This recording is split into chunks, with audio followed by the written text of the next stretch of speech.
Bismillahirrahmanirrahim. Assalamualaikum warahmatullahi wabarakatuh. Alhamdulillahirabbil alamin. Assalatu wassalamu ala asyrafil anbiya'i wal mursalin wa ala alihi wa sahbihi ajmain. Rabbi shrah li sadri wa yassir li amri wahlul 'uqdatan min lisani yafqahu qawli.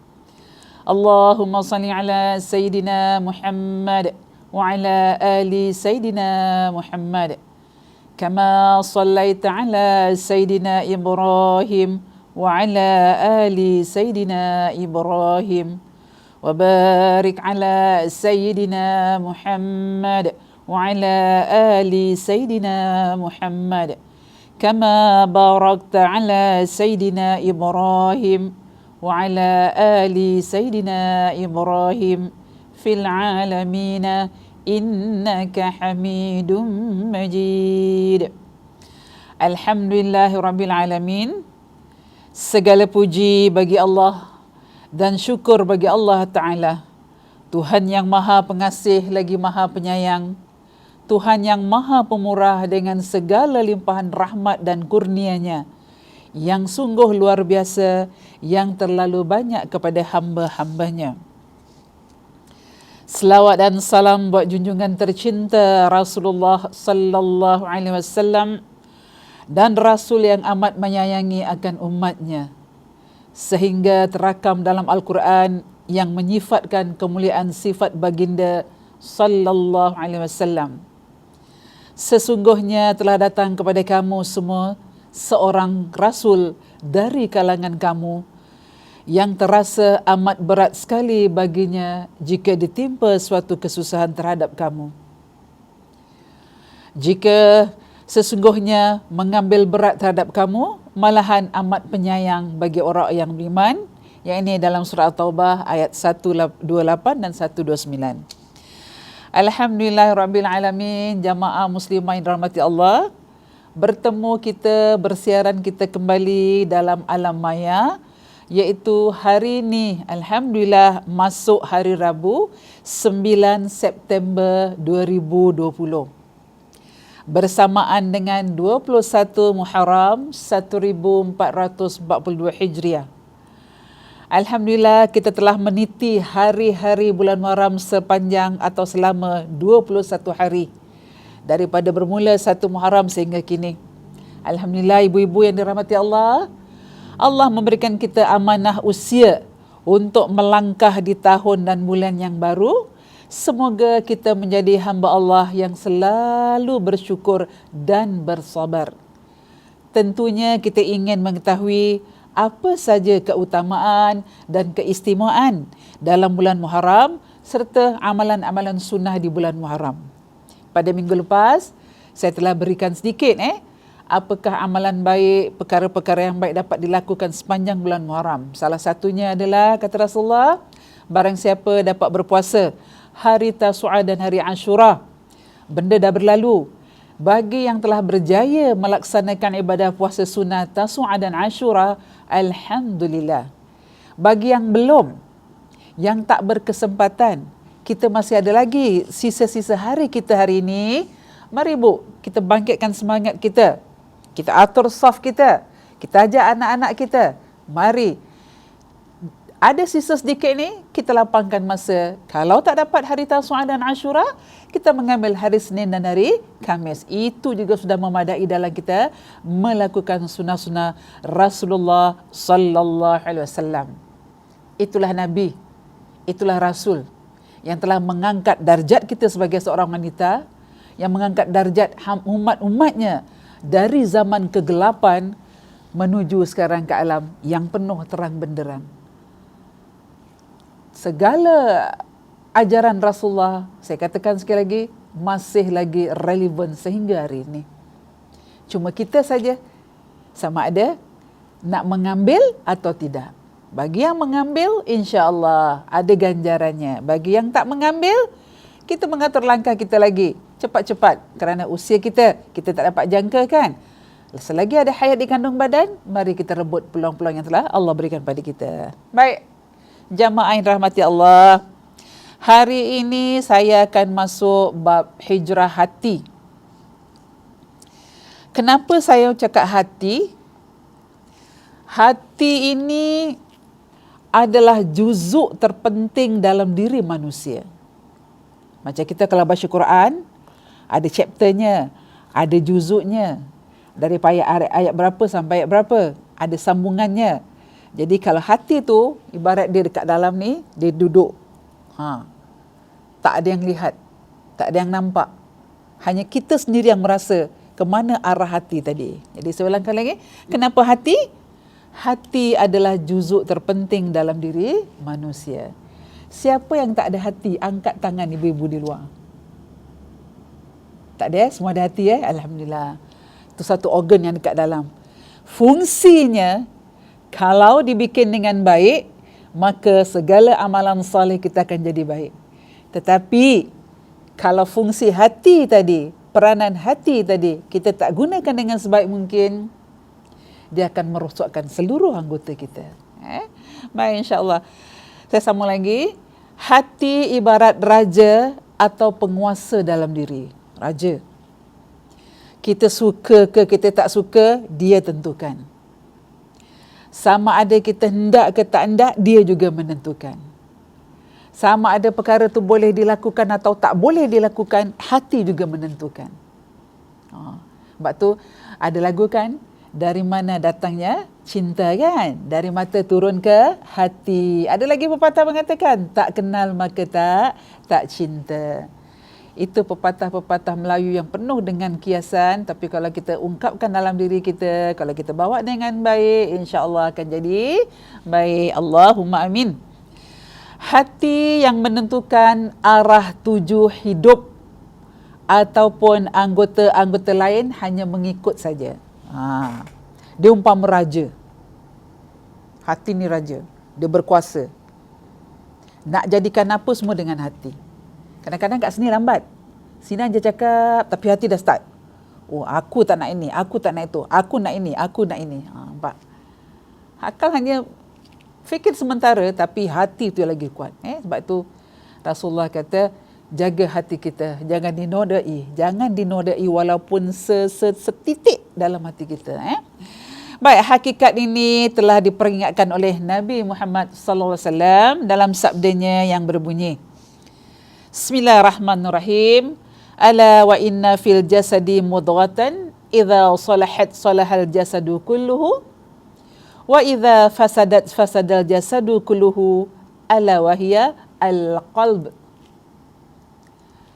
Ketahuilah, sesungguhnya di dalam jasad manusia terdapat segumpal daging. Jika baik segumpal daging itu, maka akan baiklah jasad keseluruhannya. Tetapi jika rosak daging itu, maka rosaklah jasad tadi keseluruhannya. Ketahuilah, kata Rasulullah. Apakah itu segumpal daging? Maka kata Rasulullah, itulah dia hati. Yang kita selalu macam ni macam ni, hati. Hati anak kita rapuh ke kuat? Sekarang dah ada satu tagline. Generasi sekarang jangan sampai macam generasi strawberry. Strawberry lembut. Kita picit sikit dia penyek. Letak sikit salah pegang aja terkelupas kulit dia. Kita jangan jadi generasi strawberry yang tak boleh kena sikit, yang tak boleh kena kuit sikit, tapi kita kena generasi yang berani menghadapi cabaran-cabaran yang mendatang. Baik, insya-Allah. Kemudian hadis tadi adalah riwayat daripada Imam Al-Bukhari. Seterusnya, dari hadis ini kita dapat faham bahawa perjalanan diri manusia bergantung kepada hatinya. Jika hatinya bersih, elok dan soleh, maka segala tindakan dan perlakuan yang lahir dari anggota jasad kita akan turut bersih, turut elok, turut soleh, cantik mata memandang. Tangan akan hanya mengambil yang bersih dan elok. Mata akan melihat kepada yang elok. Telinga juga akan mendengar hanya bunyi-bunyi yang elok. Kaki akan pergi ke tempat-tempat yang elok dan begitulah seterusnya. Kalau dalam hadis ni tadi dimaksudkan anggota tubuh badan kita seluruhnya, daripada rambut sampai ke hujung kaki. Tapi tadi dibilang tangan akan mengambil yang elok-elok. Mata melihat yang elok. Antara mata dengan telinga tajam ni Bu. Kalau saya erokan ni, mata pergi ke telinga, telinga pergi terus ke bibir kita, ke mulut kita. Dia macam ada satu bentuk tiga segi yang tajam. Ni kalau tak dijaga begini, amboi. Rosak ni, boleh rosak ni. Mata melihat, telinga mendengar, mulut terus berkata, masuk ke dalam hati terus tam. Cap orang tu, judge orang tu. Saya tak suka dengan dia, saya benci dengan dia. Ni sekarang. Jadi kita jaga peranan hati kita. Bagaimana Rasulullah, bagaimana sahabat-sahabat Nabi ketika itu, bagaimana ulama-ulama kita yang berusaha keras mencari ilmu, penuh dengan cabaran, penuh dengan ujian, penuh dengan rintangan. Akhirnya mereka berjaya membuahkan hasil sehingga hari ini kitab-kitab mereka, ilmu panduan mereka kita dapat sekarang ni.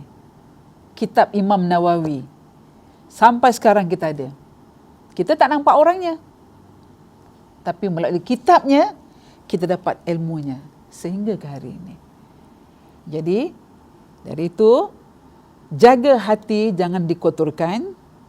Jaga hati jangan jadi kotor, jasad dan fasik, maka anggota badan juga akan turut menjadi seperti itu juga. Na'udzubillah Bu. Kalau hati dah rosak, ibadah kita boleh terhakis. Terhakis bagaimana? Ini kadang-kadang, saya ulang lagi, doa kita kadang-kadang lambat Allah nak kabulkan. Kerana hati kita ada rasa tidak elok kepada sesiapa. Kadang-kadang bersangka tak baik pada orang. Allah tak akan menerima doa-doa hamba Allah yang ada rasa buruk sangka. Lagi-lagi kalau kita berprasangka tak baik dengan Allah. Kenapa aku diuji? Kenapa begitu? Kenapa gini? Berarti kita belum reda menerima segala ujian Allah. Kalau ada perkataan kenapa aku diuji tidak orang lain, berarti kita belum ikhlas menerima apa yang Allah beri kepada kita.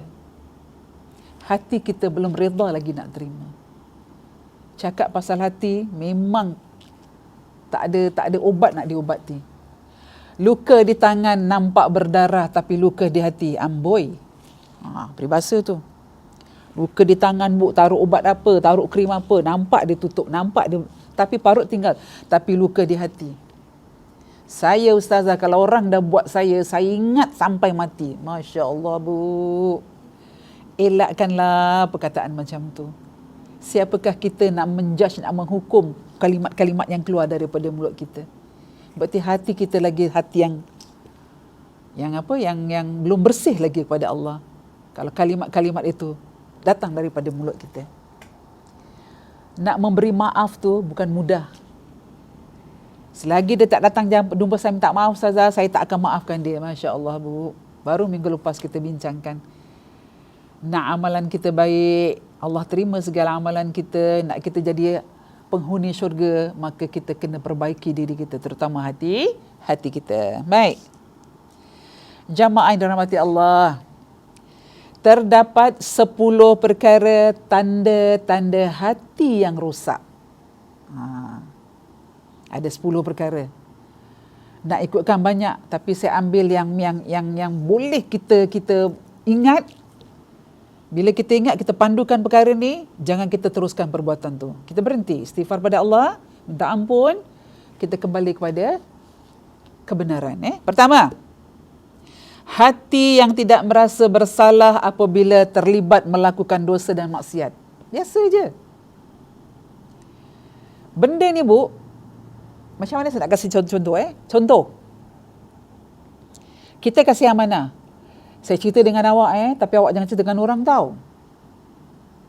Ya, kita pun berjanjilah, sumpah tak cerita. Kita jumpa orang kawan kita cerita dengan dia. Katalah ada kawan pinjam apa dengan kita.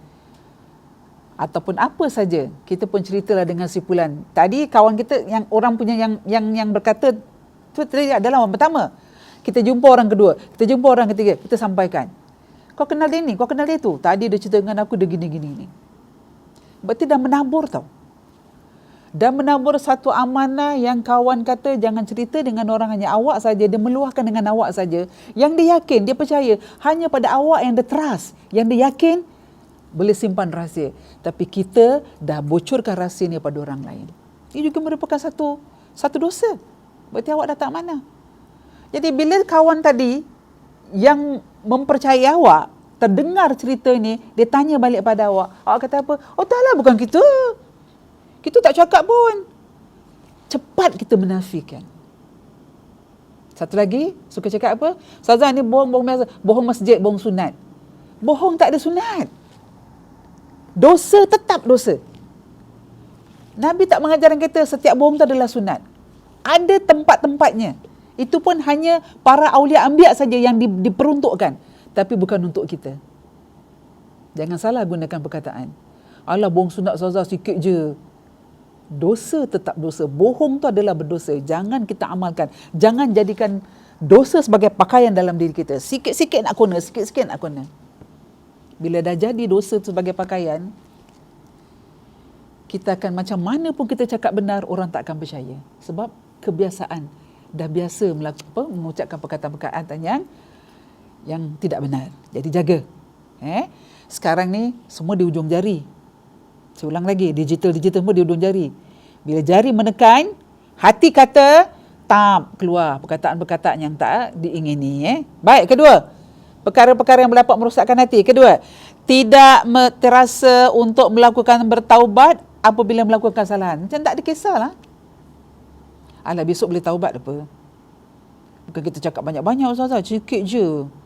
Alah, cuma cakap gitu je pun nak marah. Perasaan, kita jaga perasaan kawan kita, perasaan sekeliling.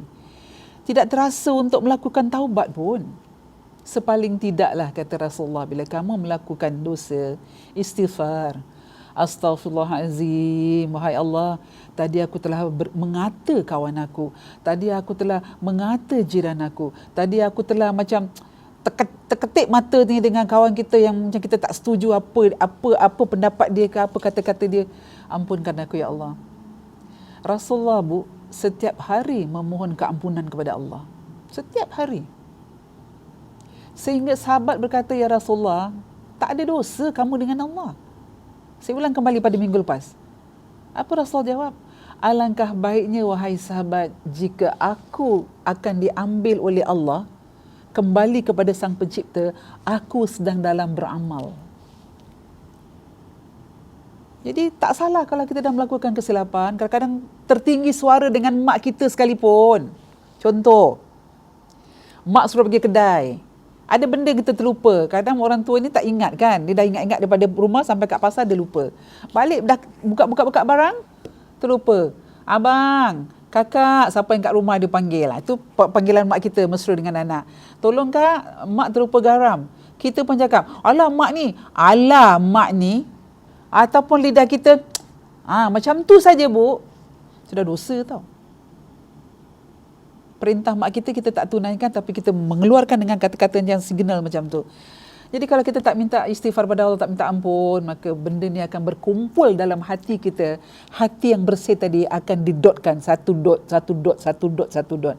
Lama-lama dot tadi banyak, maka hati kita akan jadi hitam. Masya Allah, na'udzubillah. Jauhkan. Yang ketiga, merasa seronok bergelumang dengan dosa. Suka mengadu dombakan antara orang ni dengan orang ni, suka buat-buat cerita. Apa saja. Dengan nipaduai, dengan adik-beradik, dengan saudara mara. Dia melaga-lagakan. Padahal benda tu tak ada. Tapi dia suka. Ini satu perangai yang tak tahulah perangai ke ataupun apa ke. Jadi kata Rasulullah, tolong ambil peringatan penting dalam bab ni. Orang yang seronok melakukan dosa, kalau tak bertaubat kepada Allah, Masya Allah, saya tak boleh nak hukumkan, tapi Allah yang menghukum nanti. Allah yang akan kasih hukuman kita. Yang keempat, Tidak mempedulikan perintah Allah, malah suka bertabiat pada larangannya. Terbabit. Tidak mempedulikan perintah Allah, malah suka terbabit pada larangannya. Kalau ada ceramah-ceramah dekat radio, dia tak nak dengar. Contoh, bunyi azan kat radio, tak kira azan zuhur ke, azan asar ke, dia tukar channel, pergi ke channel lain. Telinganya macam rimas lah, dengarkan benda-benda macam ini, kalimat-kalimat Allah.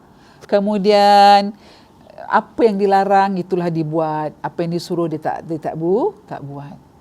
Kita ada certain manusia seperti ini. Nanti jawapannya adalah, bila kita kasih nasihat, jangan nasihatkan saya. Jawapannya very simple. Kubur aku jawab. Kubur engkau jawab. Itulah dia punya modal. Sampai bila kita nak mengatakan kubur aku jawab, kubur engkau jawab. Bila kita dah masuk liang lahat, siapa jawab? Siapa tolong jawab? Tak ada orang tolong jawab kecuali amalan kita. Tapi kalau amalan kita dah macam gini dekat dunia, kita tak ada perubahan, tidak hijrahkan hati kita kepada kebaikan, kita terus ronok dalam keadaan pada dosa, bergelumang dengan apa yang Allah larang, itu yang kita suka, maka ketahuilah Allah. Ketahuilah wahai manusia, kata Allah, azab Allah dengar memang takut. Baru dengar saja dekat dalam Al-Quran. Bila kita kena kat dalam tu, kita menjerit ke, kita menangis ke, tak ada siapa yang tolong. Tolong jangan cakap, ubah hashtag kita, kubur aku jawab, kubur kau jawab. Memang setiap kubur tu kita jawab sendiri. Tapi kalau tanpa dibantu untuk menjawab segala soalan kat dalam kubur, anak kita tak doakan kita, sahabat handai tak doakan kita, maka kita tak akan dapat jawab. Ini yang kita nak katakan, kubur aku jawab. Kalau boleh jawab. Kalau tak boleh, ingat kembali. Jangan rosakkan hati kita dengan perkara-perkara yang saya dah berikan tadi. Baik, kelima. Benci kepada kebenaran dan cuba menghalang kemarahannya. Benci kepada kebenaran dan cuba menghalang kemarahannya. Kita dengar. Ada kawan kita yang suka cerita-cerita ke, adik-beradik kita yang suka cerita, siapa sajalah. Kita ni pula jenis orang yang tak suka sangat, kita akan cakap dengan dia, tolong kalau nak jumpa saya, jangan cerita pasal hal orang. Kita cerita pasal kita, pasal kerja ke, pasal tugas ke, pasal apa saja. Tapi jangan membabit-babitkan orang. Ataupun kalau ada kawan yang suka begini, kita bil hikmah, kata Rasulullah. Tak dapat nasihat dengan cara yang kasar, dengan cara baik, bil hikmah. Kita sentuh tubuh dia, kita sentuh bahu dia, kita pegang, cakap, sorry kita tak sukalah nak berbual-bual macam gini, cerita-cerita hal orang. Lebih baik kita cerita yang bermanfaat. Bagaimana kita nak dapatkan ilmu, bagaimana kalau masjid buka akan datang, dah operasi sepenuhnya, macam mana kita nak datang ke masjid, nak cari lagi ilmu-ilmu, bagaimana kita nak mengaji. Kasih yang baik. Kalau ada kawan yang macam ni, awak dapat pahala, dan kawan yang mendengar tadi, celoteh dia yang orang tak suka tu, dia akan berubah, dua-dua dapat pahala. Pahala tu tadi berjalan. Jadi, benci kepada kebenaran dan cuba menghalang. Jadi kita menegakkan kebenaran. Jangan kita nak marah-marahkan lagi, membakar-bakar lagi benda-benda yang dah tentu-tentu dosa. Tapi kita masih lagi suka bercakap tentang pasal dosa. Itu kelima. Baik, yang keenam. Benci kepada orang-orang soleh atau mereka yang suka melakukan kebaikan. Tak suka tengok kawan dia berubah. Tak suka tengok ada perubahan. Katalah kat tempat kerja. Sekarang ni, kita sekarang sedang kerja work from home. Bila kata company kata, okey 3 hari kerja kat rumah, 2 hari kerja kat office, ataupun yang berbulan-bulan lepas tu, 2-3 bulan tu kita seterusnya kita kerja dekat rumah, dia dah start beliti. Apa lagi ni, lagi tu, lagi ni, lagi tu lah. Ni orang-orang macam ni. Dia tak ada rasa percaya diri sendiri, tak ada rasa sifat belong, ini kepunyaan kita bersama dapat kerja. Tak ada rasa macam, ni dalam keadaan kesusahan, kita sama-sama membantu. Dia memikirkan diri dia sendiri. Benci kepada orang-orang soleh. Kemudian bila kita ajak mencari ilmu atau apa saja, nantilah, tunggulah, belum masa Belum tua, nanti dah tua baru cari ilmu. Ini bukan lagi masanya. Kalau kita ikut usia kita sekarang ni, sedangkan bayi dalam kandungan, Allah boleh angkat, boleh meninggalkan bayi tadi. Ini kan pula kita yang dah usia mapan begini. Kita tak boleh hidup 1000 tahun lagi, Bu. 70 tahun usia kita. Sekarang ni sajalah. 60 tahun umur kita. Nak naik tangga masjid pun dah susah. Satu anak tangga dengan 2 kaki. Sibuk kita minta lift. Adakan lift lah ustazah dekat masjid. Adakan lift. Kita adakan lift insya-Allah. Sekarang mana-mana masjid dah ada lift. Datang tak kita? InsyaAllah saya doakan anda kat luar. Kemudahan masjid sekarang dah banyak. Mari kita cari, kita rebut, datang ke masjid. Kita imarahkan masjid untuk mencari ilmu. Apabila masjid dah dibuka semula pada akan datang insyaAllah. Baik. Jadi kita jangan benci kepada orang soleh. Kemudian kita jangan suka menidakkan. Cari kebaikan untuk diri kita. Tanam saham kita dekat dunia. Saham kita ni besok akan bawa kita kepada akhirat. Yang ketujuh, suka bertengkar pada perkara yang tidak memberi manfaat untuk agama. Perkara kecil, dibincang, detail-detail. Saya tak pernah pun nampak Rasulullah begini. Itu bukan tugas kita nak mendetail. Allah pernah berfirman dalam Al-Quran. Allah mengatakan, jangan tanya siapa aku, jangan tanya bagaimana keadaanku, tapi lihatlah alam ciptaanku. Jangan tanya sifat Allah macam mana. Jangan tanya zat Allah macam mana. Tapi kata Allah buka mata kita, buka telinga kita, kata Allah, lihat ciptaan aku. Ibu tengok langit kita sekarang. Saya rasa sebelum COVID ni, ibu dah rajin pergi makan angin kan? Pergi holiday kat mana-mana. Kat mana ibu pergi? Korea, Jepun, Turki, Istanbul ibu pergi, ataupun sampai dekat Sepanyol ibu pergi. Ada langit tak? Ada tiang tak langit tu? Ini satu ciptaan kata Allah. Jangan tanya zat aku, jangan tanya siapa aku, jangan tanya aku bagaimana keadaan aku, tapi lihatlah ciptaan aku. Satu contoh Allah kasih, langit bu, yang tak ada tiang. Kita pergi Mekah kita nampak langit. Kita pergi Madinah kita nampak langit. Pergi China pun nampak langit. Tapi nampak tak tiangnya? Tapi kalau masjid, kalau rumah tanpa fondasi, tanpa tiang, terbina tak rumah tadi?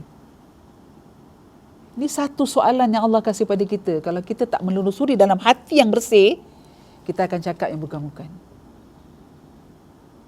Rumah tanpa tiang, fondasi yang mengukuhkan rumah, tak akan terbina rumah tadi. Mana-mana bangunan, kalau tanpa fondasi, tanpa tiang, tanpa benda yang support bangunan tadi akan runtuh kalau tak ada yang benda support. Tapi langit Allah, yang dibina, yang dicipta oleh Allah, tanpa satu tiang pun. Dari hujung dunia sampai ke hujung dunia, dari utara ke selatan, dari timur ke barat, kita tak nampak tiang langit tu, tak nampak. Ini kebesaran Allah. Maha suci Allah, subhanallah. Allahu Akbar, maha besar Allah. Dengan segala penciptanya. Satu contoh yang dapat kita ambil. Jadi, jangan kita bertengkar. Just perkara-perkara kecil yang dapat kita settlekan, kita leraikan. Tak perlu lagi kita nak berargue sampai mengentak-entak meja sampai meja pecah. Tapi jawapannya dah dikasih, tak dilakukan, tak dilaksanakan. Jangan jadi hidup kita rugi. Biar hidup kita beruntung dunia dan akhirat. Kita akan dapat manfaat apabila kita ke akhirat kelak nanti. Baik, yang ke-8. Menerima rasuah, sogokan, riba dalam perkara haram serta merasakan keseronokan. Ini perkara-perkara ni bu, dah masuk dalam badan, dah jadi darah daging. Hati kita susah nak dilembutkan balik. Ibarat kita dah termakan barang-barang kotor kat dalam. Sebab tu kata Rasulullah, kalau kita nak makan, kaji makanan tu. Makanlah makanan yang halalan tayyiban. Jangan ada sumber-sumber yang boleh merosakkan hati kita. Tapi kita tak boleh nak menelusuri. Lagi-lagi di Singapura. Apa makanan yang penting ada logo halal, kita makan. Jangan was-was, makan. Dengan adanya tanda halal tu, insya-Allah hati kita tidak beku, hati kita tidak kotor, hati kita tidak keras. Apabila dengar azan saja, kita terus pergi ke toilet, ambil air wuduk, semayang. Kalau lengah pun jangan lengah sangat, sampai 3-4 jam. Itu dah terlalu lengah. Bila kita lengah, berarti kita dah mengabaikan perintah Allah. Bersegera dalam kita bersolat. Ingat kata Rasulullah, bila kita bersegera dalam solat, seolah-olah ini hari terakhir kita melakukan solat. Ini saya lakukan dalam diri saya. Setiap pekerjaan apa je Bu, saya anggap, ya Allah, ini hari terakhir. Begitu juga dengan ceramah hari ini. Setiap kali habis ceramah, dalam hati saya akan cakap, wahai Allah, mungkin ini hari terakhir ceramah saya.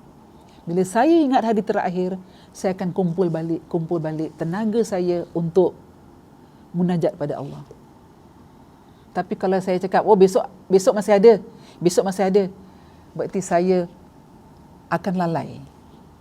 Setiap apa perbuatan dalam diri saya, mau nak kerja ke, kat rumah ke, nak keluar rumah ke, saya akan cakap dengan Allah, wahai Allah, inilah langkah aku terakhir. Mengingatkan diri kita untuk kembali kepada Allah. Dah banyak nikmat Allah kasih pada kita. Tiba masanya kita mengingat kembali, wahai Allah, aku akan kembali kepadamu. Bila, bagaimana, kita tak tahu, tapi persiapan tu kena ada. Jadi sekiranya Allah ambil saya dalam persiapan, dah bikin persiapan, walaupun tak banyak, tapi sedikit demi sedikit dia istiqamah dalam diri kita. Jadi elakkanlah. Apabila kita masuk dekat restoran-restoran makanan, pastikan ada logo halal. Susah payah pemerintah Singapura, terutama MUIS mengeluarkan sijil halal, tapi kita tak gunakan sijil halal tu dengan baik. Kita masuk restoran yang suka-suka hati kita lah, kerana sedap, kerana makanan dia tak terdapat di tempat lain, hanya di sini. Kita boleh usahakan cari makanan macam itu yang baik-baik. Ingat, apabila kita makan yang baik, darah yang mengalir dalam tubuh badan kita akan jadi darah yang baik. Daging tadi yang Nabi kata dalam anggota tubuh badan kita ada segumpal daging, iaitu hati akan jadi baik. Jangan kita rosakkan hati kita, anggota tubuh badan yang lain dengan perkara-perkara yang dapat merugikan kita. Jadi saya ulang lagi sekali, jauhkan rasuah, jauhkan sogokan, riba. Riba ni dah diharamkan daripada zaman Rasulullah sehingga turun ayat. Siapa orang yang suka makan riba?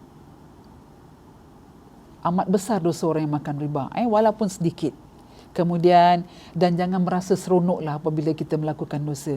Oh, saya dapat makan kat sini Ustazah, makanan dia sedap. Tak ada tanda halal, tapi ada tanda no pork, no lard. Itu pun jaga-jaga. Jaga-jaga. Kita nak sucikan diri kita bukan mudah. Nak mendapat pengampunan Allah pun bukan mudah. Justru itu kita berusaha. Cari sebaik mungkin. Halalan tayyiban, kata Allah. Yang baik, yang bagus. Carilah makanan yang baik-baik. Jadi anak-anak kita kat dalam rumah juga tidak terpalit dengan makanan-makanan yang kita ambil daripada sumber-sumber dan subhat yang tidak baik. Sejauh mana Bu, kalau suami kita balik rumah kasih gaji dengan kita, sebagai isteri, suami kasih gaji. Kita pernah tanya gaji dengan suami kita, bang, maaf tanya, ni gaji halal ke haram? Pernah tanya? Jarang kita tanya kan? Yang kita melantun suara kita apabila gaji tak cukup. Tak cukup, ni potong apa? Kita tak pernah tanya suami kita, bagaimana dia mencari rezeki. Bagaimana susah penatnya dia. Kita pun sama juga. Kalau suami izinkan kita bekerja, sama-sama kita kumpulkan.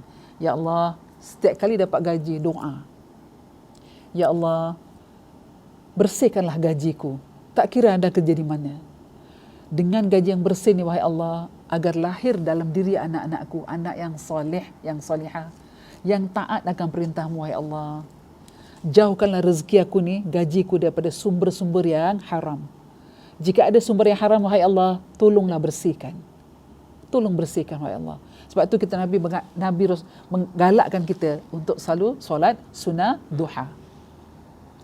Solat sunnah duha tu Bu, dia punya fadilat, Masya Allah. Dalam doanya tu dah dikatakan, wahai Allah, jika sekiranya rezekiku ada di atas, turunkanlah. Allahumma inna duha'a duha'uka wa baha'a baha'uka, wa jamala jamaluka, wal quwwata quwwatuka. Itu semua doa tu, Bu. Sekiranya rezekiku jauh, wahai Allah, Engkau dekatkanlah. Sekiranya rezekiku berada di dalam, keluarkanlah. Sekiranya rezekiku susah, mudahkanlah. Akhir sekali apa dalam doa tadi? Jika sekiranya rezekiku itu bersumber kepada sumber yang haram, wahai Allah, maka Engkau sucikanlah, Kau bersihkanlah, wahai Allah. Dalam doa sunat duha kita, Bu. Alangkah indahnya kalau kita pagi hari dah sibuk dengan dapur, dah sibuk dengan keluarga, dah sibuk dengan anak-anak, yang suami nak pergi kerja, yang anak-anak pergi sekolah, kita ambil sedikit masa kita. Tak lama solat sunat duha. Nak bikin 2 rakaat, silakan. Nak bikin 4 rakaat, silakan. Nak bikin 6 rakaat, silakan. Yang termampu, kata Rasulullah. So bila kita dah ambil sembahyang, dalam pukul 9, pukul 10 kita lah. Setengah jam tak sampai. Dalam kita berdoa tadi, Allahumma inna duha'a duha'uka, Masya Allah, Bu. Terakhir tu saya suka. Sekiranya, ya Allah, rezekiku je bersumber kepada yang haram, maka Kau sucikanlah, ya Allah. Kau bersihkanlah, ya Allah. Baru tenang kita makan, Bu. Baru tenang kita berbelanja. Tapi kalau kita dapat rezeki tu, kita tak tanya dengan suami, ataupun walaupun tak tanya, tapi kita main entam kromo je lah orang Jawa cakap. Kita tak doa dengan Allah, tak syukur dengan Allah. Bimbang-bimbang. Rezeki yang kita makan tadi ada sikit sumber-sumber ataupun unsur-unsur kepada benda-benda yang tidak baik. Ini juga kalau kita makan yang tak baik, makan yang banyak dengan sumber subhat, Allah pun akan menutup hati kita dan doa kita lambat nak dikabulkan oleh Allah. Baik, itu yang ke-8. Yang ke-9, tanda-tanda hati kita yang rosak. Takut kepada orang yang gagah, tetapi sedikit pun tak takut kepada Allah. Nampak? Bila orang nak bocorkan rahsia kita, kau siap kita ancam pula orang tu. Tapi kita tak pernah takut dengan Allah. Dalam hidup kita, Bu, kita dikelilingi dengan dosa. Banyak dosa kita lakukan. Celik mata saja pagi dah start. Kita nak marah lah, kita nak itulah, kita nak inilah. Padahal baru solat subuh tadi tu. Baru tadi baca Allahumma hdini fi man hadait wa afini fi man afait. Dalam solat subuh. Kejap lagi buka telekung, lipat kita punya sejadah, nampak benda yang tak okey, melantun suara kita. Macam mana malaikat rahmat nak memberi rahmat, nak bawa rahmat dalam rumah kita? Kalau dalam keluarga tadi tu penuh dengan kemarahan. Didikan agama kurang. Jadi, jangan kita takut pada orang, tapi takut kepada Allah. InsyaAllah, pada sahabat kita yang dekat luar, saudara mara kita yang mungkin sedang dibuang kerja hari ini, tak ada pendapatan, jangan takut. Rezeki Allah ada. Kita kena usaha. Usaha macam mana? Kita ada skill future. Kita gunakan untuk kita update diri kita. Kita ambil kursus-kursus yang untuk boleh menjamin kita akan datang. Jangan kita duduk berdiam. Takdir Allah, ustazah dah kena berhenti. Memang takdir Allah. Tapi kalau kita belum berusaha, belum namanya takdir. Jadi, kurangkan sedikit takut dengan orang. Takut tu tak takutlah. Tapi takut dengan Allah tu setakut-takutnya. Baru timbul iman kita meningkat. Tapi kalau kita tak takut dengan Allah, Allah Akbar. Orang macam apakah ini yang tak takut dengan Allah, yang tak takut dengan azab Allah? A'udzubillahi min zalik. Baik, ke-10 terakhir. Benci kepada perkara ma'ruf. Ma'ruf ni kepada kebaikan, perkara kebaikan. Dan suka kepada perkara yang mungkar. Mungkar ni yang senang dibuat. Tak perlu diajar, tengok je dah dapat. Kalau ada kawan-kawan nak menderma, katalah, saya nak menderma dekat Darul Makmur lah, tapi saya tak tahulah macam mana nak pergi, dia punya penau ke, dia punya apa ke, macam mana cara nak transferkan duit. Kita pula jadi menghasut. Dah tak payahlah, sekarang masjid tutup lah. Semua masjid tutup. Dah tak payah nak penau-penau. Nanti masjid dah buka baru boleh. Jangan, Bu. Jangan halang apabila nak bikin kebaikan. Tapi cegahlah kepada kemunkaran. Kemungkaran macam mana? Saya ulang lagi, kalau ada yang nak cerita-cerita tak baik, tegah dia. Ini tak termasuk mungkar. Benda-benda yang tak baik nak diceritakan. Jangan mengaibkan orang. Jangan kita aibkan orang kalau kita tak nak diri kita diaibkan besok di hadapan Allah. Jadi dengan cara macam tu, insya-Allah 10 perkara tadi, kalau 10 saya kasih, 2 anda dapat lakukan, insya-Allah. Berarti kita dah istiqamah, dah start mula sikit dalam menuju kepada kebaikan. Baik, seterusnya. Orang yang telah rosak hatinya tidak mau bertaubat kepada Allah Subhanahu Wa Taala, sedangkan Rasulullah sallallahu alaihi wasallam sentiasa bertaubat pada Allah 100 kali dalam sehari. 100 kali dalam sehari, Bu. Kita kadang-kadang masak dekat dapur, sudu jatuh, sudip jatuh, kita jarang istighfar. Pernah tak sudip jatuh, kelempung, astaghfirullahalazim, jatuh pula sudip ni. Astaghfirullahalazim, ya Allah, jatuh dia. Jarang. Kadang-kadang kaki tersandung dekat depan bilik air tu, pelepuk tersandung. Apa kita cakap? Kau hajar batu ni. Batu kau hajar. Dia tak bercakap, Bu. Batu tak bercakap. Kalau batu boleh bercakap, dia cakap apa? Dah tahu aku tak bercakap, kenapa cakap dengan aku? Nampak? Sejauh mana, Bu, kita istighfar pada Allah? Ni kadang-kadang kita marah. Anak dalam bilik air pun kita marah. Kita tak ada mutmainnah, tak ada jiwa yang tenang lah. Jadi kalau ada apa-apa berlaku dalam rumah, tak kira lah sudip kita ke jatuh ke, kita terlupa barang kat mana kita letak, kita lupa. Duduk istighfar, ingat balik. Astaghfirullahalazim. Sambil kejam mata. Bila anda kejam mata, insya-Allah, bismillahirrahmanirrahim, ya Allah, kat mana letak barang ni? Automatik, Bu, nanti Allah gambarkan depan kita kat mana kita letak tadi. Atas icebox kah? Dalam almari kah? Di tepi kipas angin kah?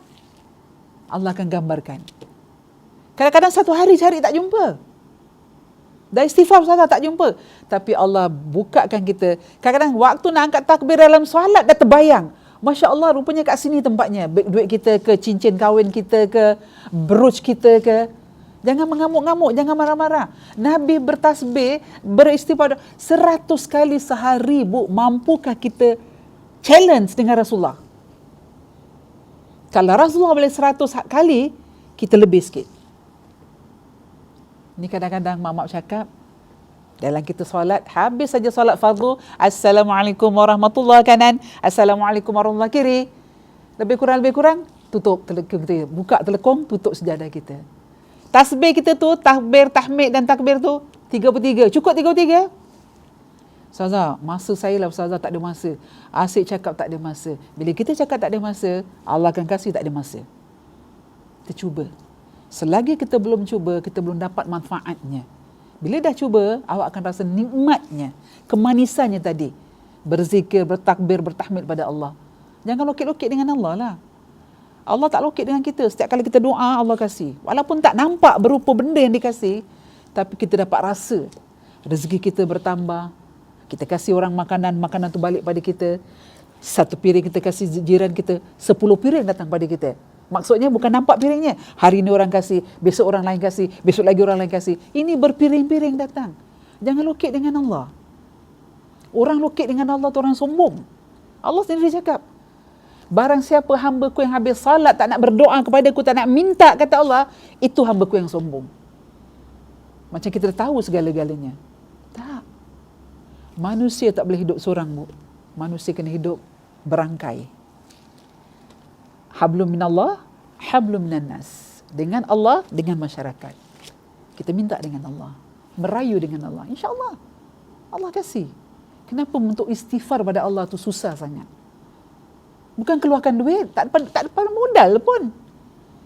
Astaghfirullah. Kau tak nak straight, kasih lagu. Astaghfirullah. Rabbal baraya, astaghfirullah minal khataya. Cukup? Kalau awak rasa cukup. At least setiap hari ni, pergerakan bibir ni ada saja zikir untuk Allah. Bukan zikir yang tak baik.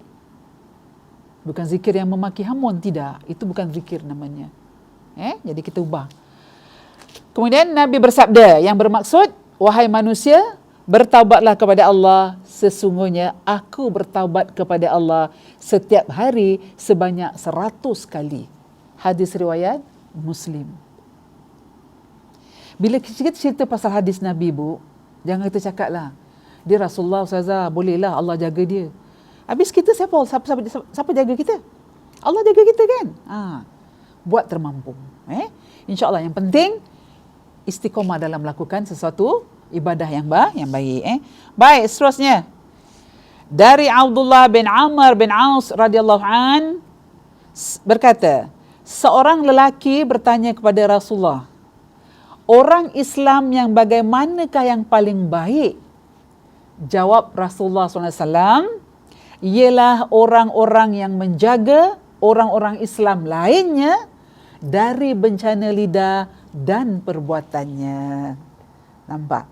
Nabi sebut lidah tau. Sedangkan lidah lagi tergigit. Jangan cakap lidah tak bertulang. Yang tak bertulang ni lah satu kali hembus, satu kali bunyi, satu kali lantunan dia punya perkataan akan meresap dalam jiwa orang yang menerima. Betul tak? Contohnya saya marah awak. Saya marah dengan perkataan-perkataan yang mungkin awak tak boleh terima. Dah marah ni, dah marah. Contoh, bukan marah betul, contoh. Yang menerima tu, mendengar apa yang kita cakap, dia akan simpan dalam hati dia. Ni dia, perbuatan-perbuatan macam ni. Kata Rasulullah sekali lagi, siapa orang yang baik? Kata Rasulullah, orang Islam yang menjaga orang-orang Islam yang lainnya dari bencana lidah dan perbuatan. Jadi jaga lidah kita. Dia memang tak bertulang, tapi kalau tergigit, sakit. Tapi bila dia melantunkan kata-kata, tak ada ampunnya. Terlajak perahu, boleh kita tarik balik. Tapi terlajak kata, buruk padanya. Bidalan orang Melayu-Melayu kita. InsyaAllah. Baik, seterusnya. Yang terakhir, setiap pertemuan ada akhirnya. Tapi akhirnya ada kata-kata mutiara. Apa yang lebih menarik adalah, raja bagi segala kelakuan orang Muslim adalah hatinya. Adapun akalnya adalah menterinya. Sedangkan nafsunya adalah tenteranya. Nampak? Renung-renungkanlah, fikir-fikirkanlah. Raja bagi segala kelakuan orang Muslim adalah hatinya.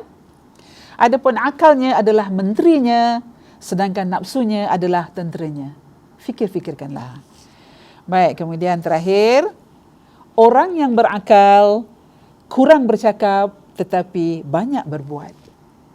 Orang berakal kurang cakapnya tapi banyak buatnya. Dia diam aja. Orang cakap apa? Ada peribahasa kan? Diam-diam ubi. Dia diam tapi berisi. Jangan tegak-tegak lalang. Tegak lalang contohnya, angin pukul ke kanan, dia ke kanan. Angin pukul ke kiri, dia ke kiri. Tapi dia tegak. Tapi tegak ni tak tahu tegak ke mana. Jangan ikut resmi lalang. Tapi ikut resmi padi. Semakin dia berisi, semakin dia tunduk ke bawah. Semakin dia tawaduk, semakin dia syukur pada Allah. Jadi orang berakal tu, dia kurang cakap tau. Tapi banyak buat. Akhir kalam. Yang baik datang daripada Allah, yang kurang daripada diri saya sendiri. InsyaAllah kita bertemu lagi di alam maya. Dia akan datang dengan topik ataupun tajuk yang lebih lagi menarik. Nanti insyaAllah saya akan kupaskan beberapa tajuk dalam kita. Bagaimana kita mendidik anak-anak kita. Supaya anak kita tu jiwa dia kental. Jiwa dia betul-betul ingat pada Allah SWT. Kalau dia bikin solat tuan, solat bukan macam main-main. Yang ada pergi dalam toilet ambil sembahyang. Bila kita tengok basah je, anak kita ambil sembahyang. Tapi ada caranya, kena lembutan. Dengan anak ada caranya macam mana, psikologi kita. Dengan bapaknya ada cara macam mana, dan keluarga kita macam mana kita meminda agar menjadi keluarga kita keluarga yang sakinah, mawaddah, warahmah. Akhir karam, mari sama-sama kita baca tasbih kafarah dan juga surah Al-Asri. Bismillahirrahmanirrahim. Subhanakallahumma wa bihamdika asyhadu an la ilaha illa anta astaghfiruka wa atubu ilaik. Maha suci Engkau ya Allah, aku memuji kepadamu. Aku bersaksi bahawa tiada Tuhan selain Engkau. Aku meminta ampun dan bertaubat kepadamu. Bismillahirrahmanirrahim. Wal 'asr innal insana lafi khusr إلا الذين آمنوا وعملوا الصالحات وتواصوا بالحق وتواصوا بالصبر.